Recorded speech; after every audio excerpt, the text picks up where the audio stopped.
আমাদের জীবনে এমন কিছু ঘটনা ঘটে যায় যেগুলোর সাক্ষী আমরা নিজেরাই হয়ে থেকে যাই।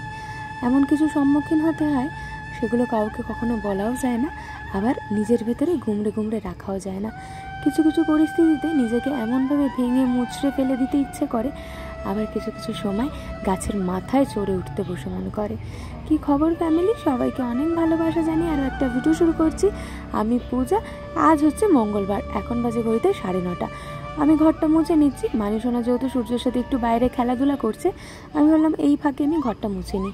10টাতে আবার জল আসবে। জল আসে এখানে 6টার সময়, আর জল চলে যায় 9টার সময়। 9টা বাজতে 5-10-এর মধ্যেই জলটা আসতে হয়ে যায়। তখনই আমি বুঝে নিই যে না, এখন আর কাজ করে লাভ নেই। এখন যেহেতু 9টা বাজে, আমি ওই কারণে ভাবলাম 1 ঘন্টা বসেই থাকতে হবে, আগে চটপট করে ঘরটা মুছে নিই, তারপরে বাকি কাজকর্মগুলো করব। আর চোখ খুলতে একটু দেরি হয়ে গেছে। আর চোখ খোলা মাত্রই তো আমি চিন্তা করি এরপরে কোন কাজটা করব, আর ওই কাজটার পর কোন কাজটা করব। যেই সব চিন্তাভাবনা আমার 10 হাত দূরেই ছিল। আমরা প্রত্যেকটা যারা গৃহিণী, আমরা প্রত্যেকের জীবনেই এমন তো হয়েছে যে কেউ হয়তো 1 গ্লাস জল গড়িয়ে খেত না, সে আজকে একা সংসার সামলাচ্ছে, সে একা বাইরেও সামলাচ্ছে, প্লাস সংসারও সামলাচ্ছে। তোমাদের মধ্যে এরকম কারা রয়েছে কমেন্টে জানিও কিন্তু। আর এখন রান্নাঘরের এই দিকটা মুছে নিচ্ছি, একেবারে কোনো রকমের রান্নাঘরটা মুছবো, নাহলে আবার তো একটু পরে রান্না করতে বসবো, তখন আরও অগোছালো হয়ে যাবে, তখন আবার 14 বার ধরে মুছতে হবে। ওই কারণে আর মুছবো না। আর এই কোনো রকমের মুছে মাঝে এই এঁটোকাটাগুলো আমি বাইরে বের করে ফেলবো। আর কি বলো তো, আজকে তেমন কিছু রান্নাবান্না করার ইচ্ছে নেই, একটু আলু পটলের তরকারি করব আর ভাত করার ইচ্ছে আছে। আজকে ওয়েদারটা ভীষণ ম্যাচ করছে, ওই কারণে ভাবলাম জামা কাপড়গুলো ভিজিয়ে ফেলি, পরে কাচবো কোন। কিন্তু ভেজা থেকে একেবারে নাজেহাল অবস্থা হবে। দাঁড়াও, নাজেহাল কেন হলাম বলবো, ভিডিওটা শেষ পর্যন্ত দেখো, তারপরে তো বুঝতে পারবে। এই বাইরেটা আমি না জল ঢাললে ওই দিকটা জলটা চলে যায়, মানে আমার তো এই লাইনে আরও 2টো ঘর আছে, তাদের সুবিধা অসুবিধা দেখে আমাকে তো চলতে হবে। তাই এই নিচটা না আমি জল ঢালতে পারি না, কোনো রকমে ন্যাতা দিয়ে বুলিয়ে নিতে হয়। তো আমার ন্যাতা বোনালো হয়ে গেল। এখন ভাত বসিয়েছিলাম, সে ভাতটা দেখে নেব। আমি না ভাত যেই দেখি একটুখানি ফুটে গেছে, আমি গ্যাস বন্ধ করে অফ করে রেখে দিই। আবার খানিকক্ষণ পর, ওই ঘড়ি থেকে 40 মিনিট পর যখন ঢাকনা খুলি, তখন আমার ভাত প্রপারভাবে কমপ্লিট হয়ে যায়, মানে পুরো প্রপার কুকড হয়ে যায়, পুরো রেডি হয়ে যায় ভাত। আমি ভাতটা কোনো রকমে গড়া দিয়ে চান করে চলে এসেছি। এখন একটু স্কিন কেয়ার করবো। স্কিন কেয়ার বলতে ওই একটু ময়েশ্চারাইজার লাগাবো, তাও চেঁচে কুচে বের করছি। আমাদের দৈনন্দিন দিনে এই ময়েশ্চারাইজার, স্কিন কেয়ার এগুলো বিলাসিতা ছাড়া আর কিছুই না। তবে নিজেকে একটু যত্ন রাখতে, নিজেকে একটু সুন্দরভাবে আবার সাজাতে কার না ইচ্ছে করে। আমরা তো ওই রান্না বান্না, এর মন জোগানো ওর মন জোগিয়েই বেড়াই। তবে নিজের মন তো একটু জোগাতে হবে, নিজেকে ভালোবাসতে হবে, এটাই আমি সবার আগে মনে করি। তুমি যদি নিজেকে ভালো না বাসো, নিজেকে সুন্দর না বলো, নিজেকে পছন্দ না করো, নিজেকে দেখেই কখনো অ্যাট্রাক্ট না হও, তাহলে আর কী করলে জীবনে। আগে নিজেকে ভালোবাসো। আর কি বলতো, আমি সানস্ক্রিনটা ফ্রিজে রেখেছিলাম, বেশ ঠান্ডা ঠান্ডা সানস্ক্রিন মাখতে কিন্তু আমার বেশ দারুণ লাগে। স্নান করতে গিয়ে জামা কাপড়গুলো ভিজিয়ে এসেছিলাম, ভেবেছিলাম 8টায় জল দেবে, তখন ধুয়ে কোনো রকমের জল ঝরিয়ে রাখবো, পরের দিন সকালবেলা মেলে দেবো। কিন্তু ওয়েদারটা এত বিচ্ছিরি, কী বলবো, এত বৃষ্টি হচ্ছে, জামা কাপড়গুলো ভিজিয়ে মুশকিলে পড়ে গেলাম। আমার তরকারি আর ডাল মোটামুটি হয়ে এসছে। আর আমি এখন স্কিন কেয়ার বলতে এই ময়েশ্চারাইজার আর একটু সানস্ক্রিন লাগাই, এটাই আমার অভ্যাসে দাঁড়িয়ে গেছে। যেহেতু গরম লাগছে, আর সানস্ক্রিন লাগালে না একটু ঠান্ডা ঠান্ডা বেশ ভালো লাগে। তোমরাও রাখতে পারো সানস্ক্রিন বা ময়েশ্চারাইজার ফ্রিজে, বেশ ভালোই লাগবে। আর ভাত বসিয়েছিলাম, ভাত তো হয়ে গেছে। আর এই দেখো আলু পটলের তরকারিও হয়ে গেছে, আর একটু আলু ভেন্ডি ভেজেছিলাম। আর মানিশোনা এখানে ঢং করছে, নাচানাচি করছে। এই দেখো আলু বরবটি ভেজেছি, আলু ভেন্ডি। আর গ্যাসের অবস্থা দেখছো, গ্যাসটা আমাকে মুছতে হবে। এখন চলে এসেছি মানিশোনাকে পড়াতে। একে কি? একে চন্দ্র, 2-এ,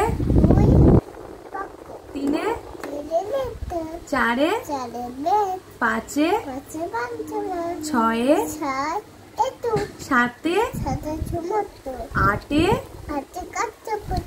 9-এ, নবগ্রহ, 10-এ। তোমরাও হাততালি দাও। দেবে না? দেবে না? বলো আমি এখন একটু পড়ে নিই, তারপরে কথা বলবো। মানিকে পড়াচ্ছিলাম, তাকতে হুড়মুড়িয়ে বৃষ্টি নেমে গেছে। আর এই ওয়েদারে অনেকেই আমরা কম বেশি সবাই বলেছি যে এত গরম পর একটু বৃষ্টি হয়েছে, খুব শান্তি। একটু কানে হেডফোন দিয়ে জানালার ধারে বসে গরম গরম পকোড়ার সাথে চা খেতে দারুণ লাগবে। তবে গাছের ডালে যে পাখিগুলো থাকে তাদের কথা ভাবলেই যেন আঁতকে উঠছে বুকটা। তারা কিভাবে রয়েছে, যারা ফুটপাতে থাকে তারা কিভাবে রয়েছে, যারা ইট ভাটাতে থাকে তারা কিভাবে রয়েছে, কারোর মাথায় তো ছাদটাই নেই, তারা কিভাবে আছে, এই কথাগুলো ভেবেই না বুকটা কেমন যেন আটকে ওঠে। তখন আর মনেই হয় না এত ঝড় বৃষ্টি হওয়াটা মানায়। তবে প্রকৃতির সাথে কে ছেড়খানি করতে পারবে বলো? প্রকৃতির ওপরে তো যাওয়াই যাবে না, প্রকৃতি যেটা চাইবে সেটাই করবে। যজমানির বায়না নতুন একটা বিছানার চাদর নাকি পেতে দিতে হবে বিছানায়। আর এই বিছানার চাদরটা না আমি পরশু দিনকেই পেতেছিলাম। মানি শোনা এখন বলছে নতুন বিছানার চাদর পাততে।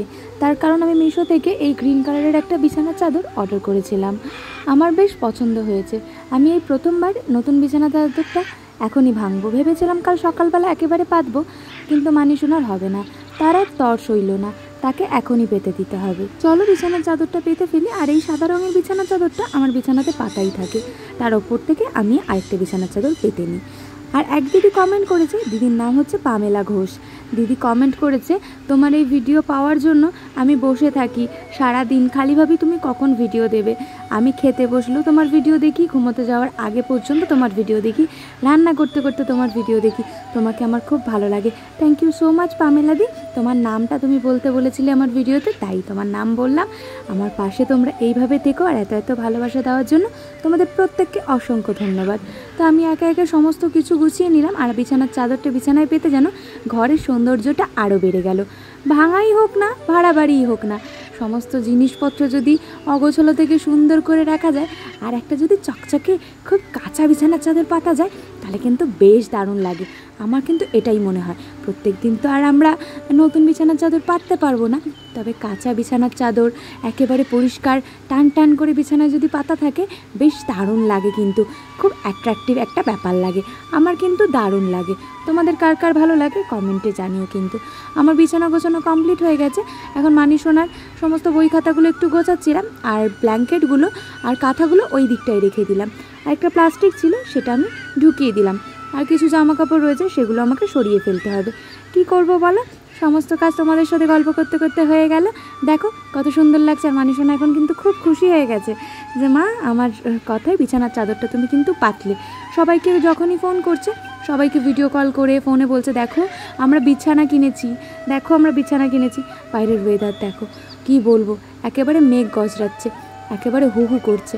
বৃষ্টি হয়ে যাওয়ার পরের মুহূর্ত এগুলো, দেখলে না বেশ শান্তি লাগছে। তবে সূর্য গেছে ডিউটিতে, এই বৃষ্টির মধ্যে আমি একা ঘরে মানিকে নিয়ে, আর সে বৃষ্টিতে ভিজে ভিজে ডিউটি করছে। তো এই ভিডিওটা এই পর্যন্তই রাখলাম, দেখা হবে অন্য কোনো ভিডিওতে। সবাই সুস্থ থেকো, সেফ থেকো, আবারও দেখা হবে। তো আজকের মতো এই পর্যন্তই, টাটা।